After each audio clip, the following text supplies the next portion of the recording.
On dit que les pensées n'ont pas de corps. Mais que se passe-t-il quand elles laissent des traces visibles, palpables, indélébiles ? Cet été, prépare-toi à explorer les mécanismes cachés de l'esprit. Pas de crime apparent, juste des psychés disséqués. Pas de coupable évident, juste des secrets à exhumer. Je suis Maëva et je t'invite dans ma salle d'interrogatoire intérieure. Bienvenue dans Autopsie mentale. L'enquête commence maintenant.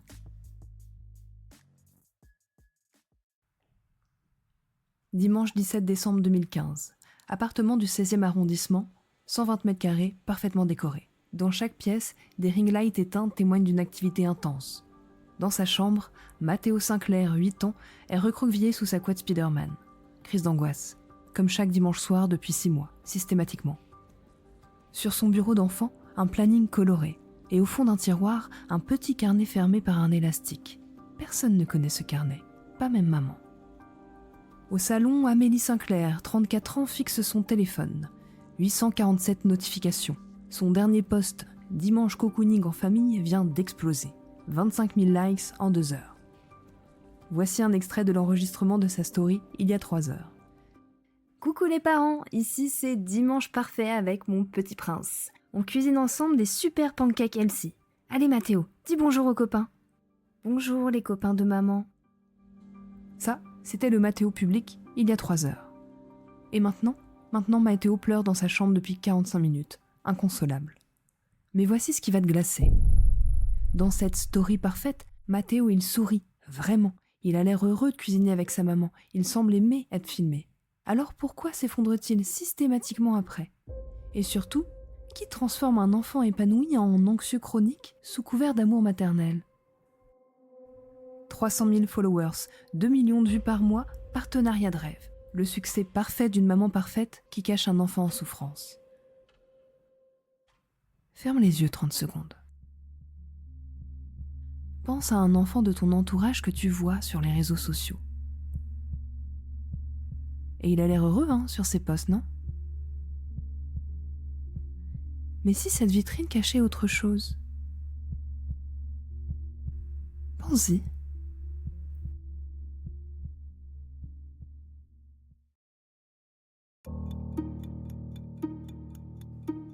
Dans cette prison dorée numérique, quelqu'un détruit Mathéo, en filmant son bonheur. Dans cet appartement connecté, une famille de 4 personnes, 3 suspects au profil impossible à cerner, des gens normaux, pris dans un engrenage qu'ils n'ont même pas vu venir.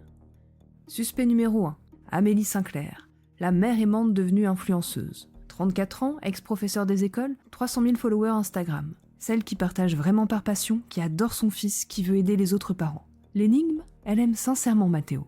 Alors pourquoi le filme-t-elle constamment ? Suspect numéro 2, Vincent Delmas, le père complice silencieux. 37 ans, consultant, mari discret qui évite les caméras. L'homme qui soutient sa femme, qui est fier de son succès, qui profite aussi du confort financier. L'énigme, c'est qu'il protège Mathéo de certains excès, mais il reste muet sur d'autres. Suspect numéro 3, Martine Sinclair, la grand-mère tradie. 62 ans, ancienne institutrice, elle garde Mathéo 2 fois par semaine. C'est la femme qui critique ouvertement l'exposition de Mathéo, qui prône l'intimité familiale. L'énigme, elle défend Mathéo, oui, mais est-ce que ces critiques ne créent-elles pas plus de tension ? Suspect numéro 4, Mathéo Sinclair, l'enfant énigmatique. 8 ans, élève brillant, personnalité étonnamment complexe pour son âge. L'enfant qui semble aimer être filmé, qui pose naturellement, qui propose même des idées de contenu. Énigme troublante. Il dit à sa grand-mère qu'il déteste les caméras, mais il supplie sa mère de ne pas arrêter de le filmer. Victime complice ou manipulateur ? 4 personnes dans un système qui a dérapé, 4 personnes qui aiment Mathéo, 4 personnes qui pensent agir dans son intérêt. Alors pourquoi Mathéo s'effondre-t-il chaque semaine ? Et qui orchestre cette destruction sous les applaudissements du public ? Mars 2023. Amélie lance son compte « Maman bienveillante ». Pas par ambition, par envie de partager. Elle a des méthodes qui marchent avec Mathéo et elle veut aider d'autres parents. Dans l'appartement, une seule ring light portable est dans un petit coin du salon, juste pour les stories ponctuelles. Première publication. Elle donne des conseils pédagogiques, des réflexions sur l'éducation positive. Mathéo apparaît parfois en arrière-plan, naturellement, spontanément, comme ça. On a retrouvé la première story avec Mathéo. Aujourd'hui, Mathéo m'aide à préparer le dîner. Regardez comme il épluche ses carottes. Ah, autonomie et fierté sont mes mots-clés. Mathéo, 7 ans et demi, sourit à la caméra. Il a l'air ravi de montrer ses talents culinaires. Aucune contrainte visible. Vincent observe, plutôt amusé. Il trouve ça mignon que sa femme partage leur petit bonheur. Ça reste familial, intime. Martine, elle grince un petit peu. Elle se demande mais pourquoi est-ce qu'il filme tout ça? Mais bon, elle n'insiste pas, c'est encore marginal. Et les premiers retours arrivent, super positifs, encourageants, et d'autres parents remercient Amélie pour ses conseils. Mathéo devient malgré lui attachant pour la communauté. Et voici le détail que personne ne sait. Amélie a grandi devant l'objectif. Sa mère la photographiait tout le temps, immortalisait chaque moment. Elle faisait des albums entiers d'Amélie enfant, souriante, parfaite. Donc du coup, logique, elle a toujours trouvé ça normal. Et Mathéo apprend la même normalité. Être aimé, c'est être regardé. Avril-mai, le compte de Amélie grandit. 20 000 puis 50 000 followers. Les marques commencent à s'intéresser. Il y a des premières collaborations, vêtements d'enfants, jouets éducatifs. Dans l'appartement, on observe des changements subtils. La ring light portable devient fixe. Un coin du salon est réaménagé juste pour faire les stories. Et Vincent déplace les meubles sans s'en rendre compte. Amélie n'a pas vraiment cherché les partenariats, mais puisque ça arrive, pourquoi pas après tout. Elle peut tester des produits pour Mathéo, donner son avis honnête, et il y a cet argent qui rentre, et ça aide toujours pour les vacances. Mathéo, lui, il adore cette période. Il reçoit des cadeaux, il teste des jeux, il participe aux unboxings avec maman. Pour lui, mais c'est un jeu formidable. Et il commence même à proposer ses propres idées. Maman, et si on filmait quand je range ma chambre, pour montrer aux enfants que ça peut être rigolo? Vincent lui aussi commence à voir l'impact financier, parce que les partenariats rapportent plus que son salaire de prof. Alors il encourage Amélie discrètement en lui disant que peut-être elle a trouvé sa voie. Martine, elle, remarque les changements. Mathéo parle de plus en plus de ses followers et de ses fans. Et elle s'inquiète, Martine. Un enfant de 7 ans ne devrait pas penser à ça. Mais ce qui nous frappe le plus, c'est la joie authentique de Mathéo avec sa mère. Quand ils cuisinent ensemble sans caméra, ils rient aux éclats. Quand ils préparent les vidéos, ils rigolent tout autant. La frontière entre spontané et programmé s'efface doucement. Juin, 150 000 followers. Amélie signe avec une agence d'influence. Planning éditorial, calendrier de poste, stratégie de contenu, et le hobby devient un métier. Mathéo ne s'en rend pas compte tout de suite, parce que maman elle continue de proposer des activités, des sorties, des jeux. La différence, c'est que maintenant, tout ça c'est programmé. Lundi, contenu retour de l'école bienveillant. Mercredi, story goûter healthy. Samedi, post sortie culturelle en famille. Vincent lui s'adapte. Il apprend à éviter les cadrages, à ne pas gâcher les prises. Il devient même l'assistant discret de sa femme. Et par contre, là, on a une Martine qui explose une première fois. Cet enfant n'a plus de vie privée. Et là, boum, tension familiale. Amélie obligée de se justifier. Mais je partage l'éducation positive, maman. J'aide d'autres familles, tu comprends pas? Grâce à ça, on peut partir en vacances. Mathéo, il a tout ce qu'il veut et regarde comment il est épanoui. Et c'est vrai. Mathéo semble épanoui. Il sourit, il participe, il propose même des idées de contenu. Il dit à sa maîtresse qu'il travaille avec maman. Troisième basculement. Mathéo intériorise qu'il travaille, à 8 ans, pour faire plaisir à maman. Été 2023, 250 000 followers. Vacances en Grèce entièrement sponsorisées. Mathéo découvre les voyages de rêve, les hôtels de luxe, les activités extraordinaires. Mais il découvre aussi une chose. Même en vacances, il faut faire du contenu, tous les jours et parfois plusieurs fois par jour. Plage paradisiaque. Mathéo construit un château de sable. Amélie filme 6 versions différentes pour avoir le bon angle. Mathéo recommence 6 fois son château et lâche cette phrase troublante. Maman, si je pleure un peu, ça ferait plus d'émotion pour les abonnés, non? Amélie est choquée. Mais d'où elle vient cette idée? Et en attendant, Mathéo sourit innocemment, reprend son jeu. Mais était-ce une vraie question? Ou une manipulation d'un enfant de 8 ans? Vincent aide maintenant activement. Il cadre, il suggère des angles, il organise les plannings. L'argent des partenariats a vraiment changé leur niveau de vie. Martine, restée à Paris, découvre les contenus a posteriori. Un jour, elle appelle Amélie pour lui dire « Tu transformes ton fils en produit marketing ?» Et boum, dispute terrible, menace de prévenir l'école, Vincent prend le téléphone et dit à sa mère de se mêler de ses affaires.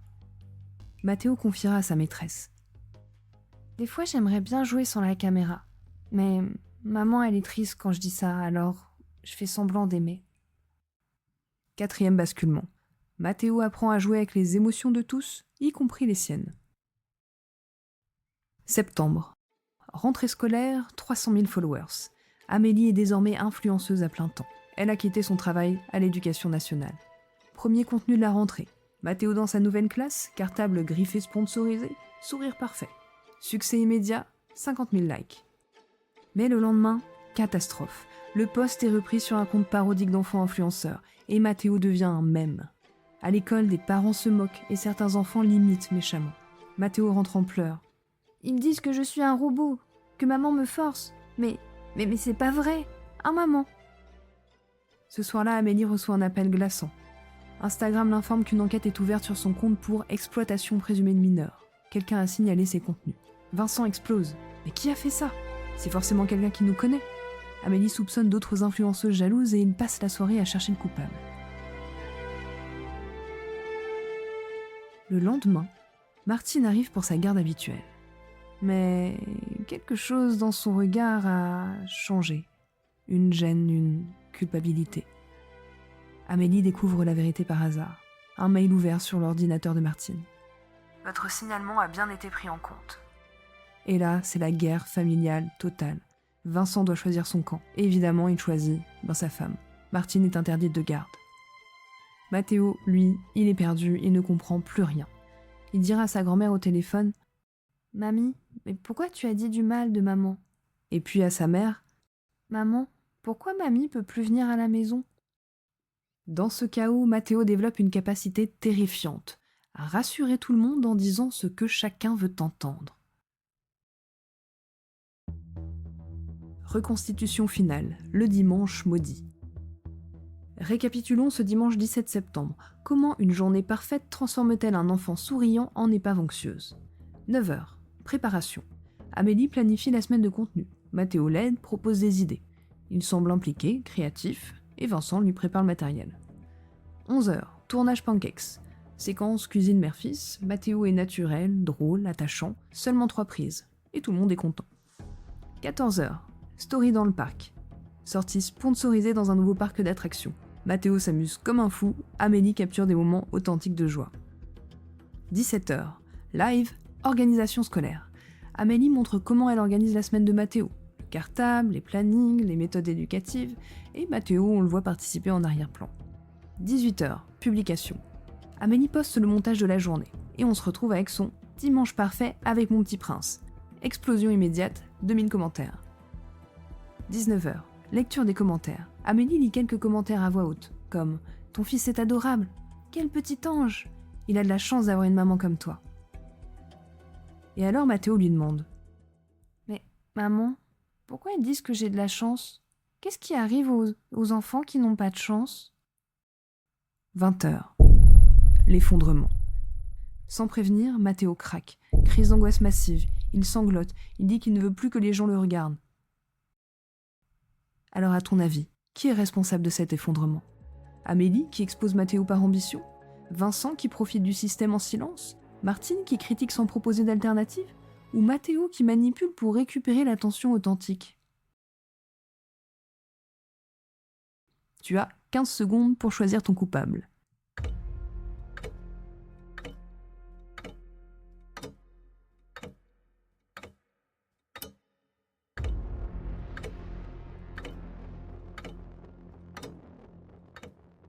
La vérité, elle va te briser le cœur.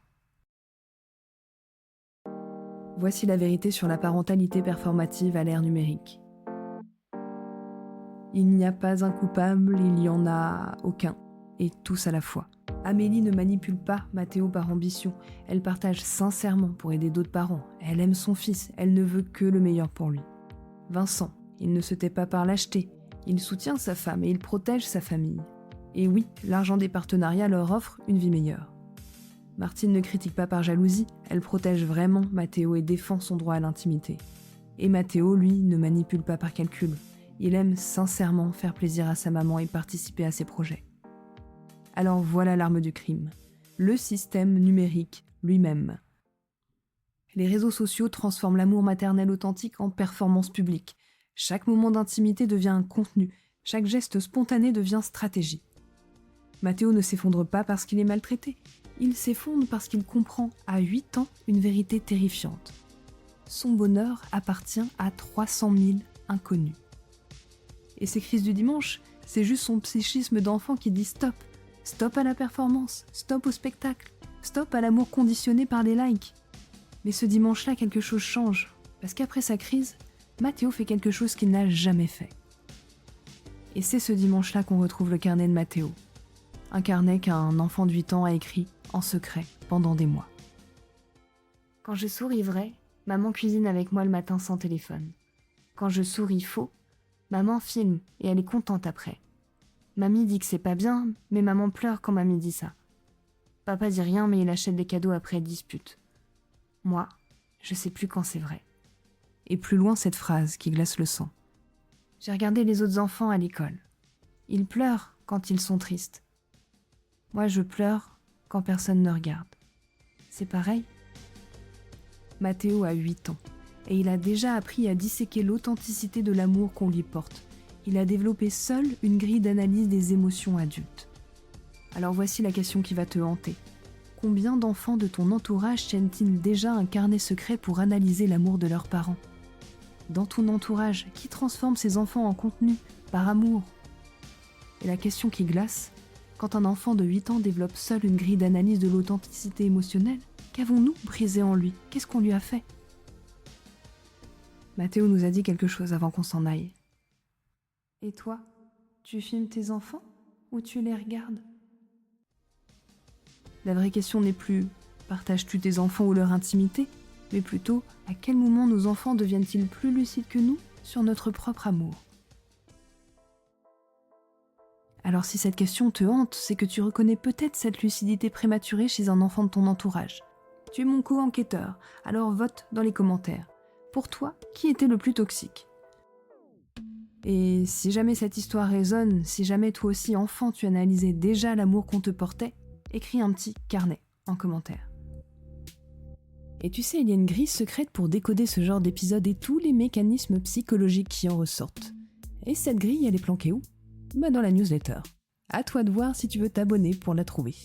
Tu trouveras le lien dans la description de l'épisode. Mais sache que je décline toute responsabilité en cas de prise de conscience aiguë. La prochaine enquête va t'emmener encore plus loin, car il existe des lieux où l'on détruit l'esprit au nom de la libération. Dans le 4e épisode, nous partons direction la Bretagne, dans un manoir où 12 personnes viennent renaître sous l'œil d'un maître spirituel charismatique. Tout le monde repartira transformé. Tous, sauf une. Solène, évacuée en urgence psychiatrique après avoir murmuré « Il ne voit plus la réalité ». Dans l'épisode 4, une voix hypnotique va répéter « Pour renaître, tu dois d'abord accepter de mourir à qui tu es ».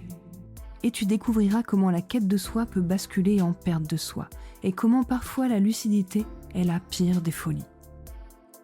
C'était Maëva, et je te retrouve très vite dans le prochain épisode d'Autopsie mentale.